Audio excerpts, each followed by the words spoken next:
Baada ya taarifa ya jana ya klabu ya Yanga kususia rasmi mchezo wa ligi kuu ambao ni wa namba 184 unawakutanisha dhidi ya watani wa jadi klabu ya Simba kutokea nchini Tanzania, wakali wa Msimbazi pale Kariakoo. Sasa na wao Simba wamekuja na majibu mengine siku ya leo.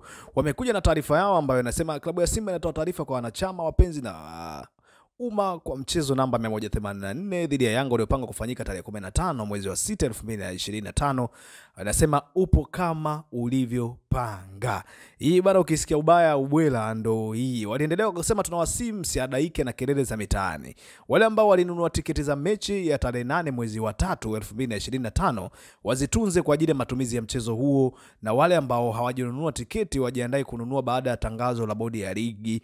Wakaongeza na msemo akasema twendeni tukaujaze uwanja wa Mkapa.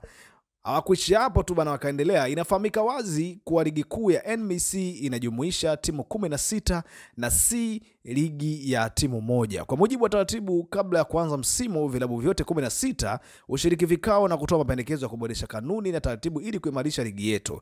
Hivyo wenye hoja wafuate taratibu husika. Akasema tunaomba bodi ya ligi na TFF watoe hadharani ripoti ya uchunguzi juu ya wale wote waliohusika kuharibu mechi ya ligi jioni ya tarehe 7 mwezi wa 3 2025 na wachukuliwa hatua sahihi na mamlaka husika. Kutotolewa kwa ripoti na kutokuchukuliwa hatua kwa wanaoendelea kuchochea ghasia na ni sawa na kulinda uharamia katika mpira ambao unatia dosari mafanikio yaliyopo katika tasnia ya mpira wa miguu nchini kwa sasa. Hii taarifa imetolewa na uongozi wa klabu ya Simba Juni 10 mwaka 2025. Hii ni taarifa ambayo imetoka kule headquarters za klabu ya Simba. Lakini klabu ya Yanga jana walikuja na mapendekezo yao ambayo kiukweli ni magumu sana, lakini wao wanasema bila kufanywa marekebisho basi hawatocheza hata finali ya CRDB Bank Confederation Cup Bank.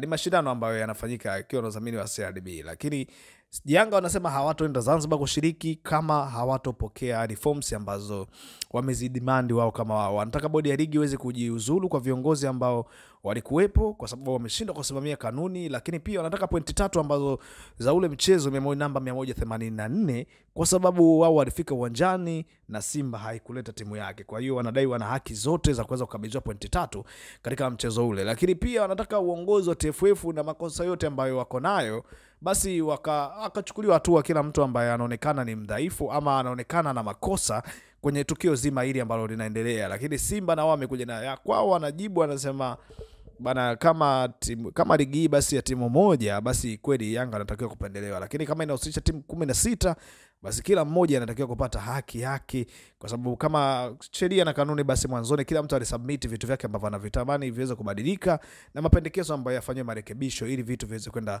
vizuri kabisa. Hii bana ni sintofahamu mpaka hivi sasa ipatikani majibu namna gani itakuja kusovika.